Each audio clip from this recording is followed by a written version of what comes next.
You stare at your to-do list, paralyzed. 20 decisions waiting for your attention. Which project deserves priority? What approach will yield the best results? The pressure mounts with each passing minute. The clock ticks louder. This mental gridlock isn't rare. We face hundreds of decisions daily, from trivial choices about breakfast to life-altering career moves. The weight of these decisions can become overwhelming, especially when we believe every choice must be perfect.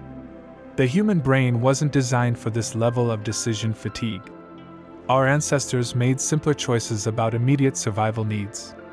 They didn't contemplate 5-year career plans or compare 20 smartphone models before purchasing. Decision paralysis strikes when you believe every choice carries equal weight and demands equal attention. The truth? Most decisions don't matter nearly as much as we think. Jeff Bezos frames this brilliantly with his concept of reversible versus irreversible decisions. Type 1 decisions are irreversible and should receive careful consideration. Type 2 decisions are reversible, like doors you can walk back through if needed. Most of our daily choices fall into this second category, yet we treat them all as life or death decisions. Your brain has limited decision-making energy each day. Psychologist Roy Baumeister's research shows that willpower and decision-making draw from the same mental resource. Each choice depletes this resource, leading to decision fatigue and poorer choices later in the day. This explains why Steve Jobs wore the same outfit daily and why Mark Zuckerberg follows a similar practice. They eliminate unnecessary decisions to preserve mental energy for what truly matters. The paradox emerges. By intentionally delaying or eliminating certain decisions, you actually move forward faster. Progress accelerates when you stop treating every choice as crucial. Consider these strategies to break free from decision paralysis. Create default decisions for recurring choices. What will you eat for breakfast? What route will you take to work? What will you wear on weekdays? Establish defaults to eliminate these daily decisions. Set time limits for different decision types. Give yourself 30 seconds for minor decisions, 10 minutes for medium ones, and schedule dedicated thinking time only for major choices. When the timer ends, commit to your best option and move forward. Adopt satisficing for most decisions. Nobel Prize winner Herbert Simon coined this term to describe choosing the first option that meets your basic criteria, rather than maximizing every possible variable. The perfect is the enemy of the good. Remember the 40-70 rule from Colin Powell.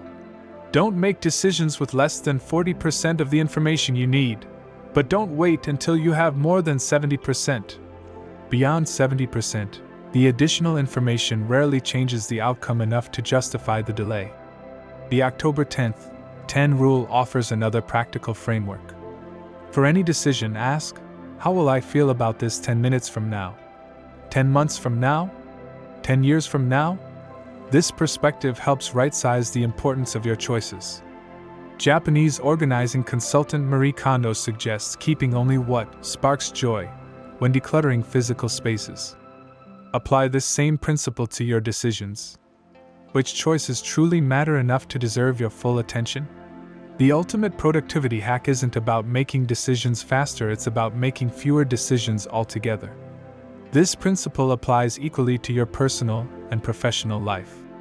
Decision minimalism isn't laziness. It's strategic.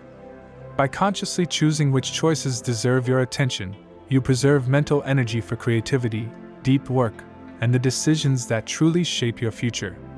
Next time you feel stuck, ask yourself, if I didn't make this decision today, what would happen? Often, the answer reveals that immediate action isn't necessary.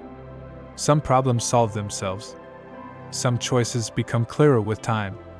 Some decisions simply don't matter enough to consume your mental bandwidth. The poet Rainer Maria Rilke offered timeless advice. Be patient toward all that is unsolved in your heart, and try to love the questions themselves. Some decisions benefit from patience rather than immediate resolution. Freedom comes not from making all possible choices, but from recognizing which choices deserve your attention. The path to progress often involves deciding what not to decide. Your to-do list will never be completely empty. Your email inbox will never reach zero. perfect information for decisions will always remain elusive. Peace comes from accepting these truths and choosing your battles wisely. By delaying or eliminating low-impact decisions, you create space for what matters most. The decision-making paradox reveals its wisdom. Sometimes the fastest way forward is to decide not to decide.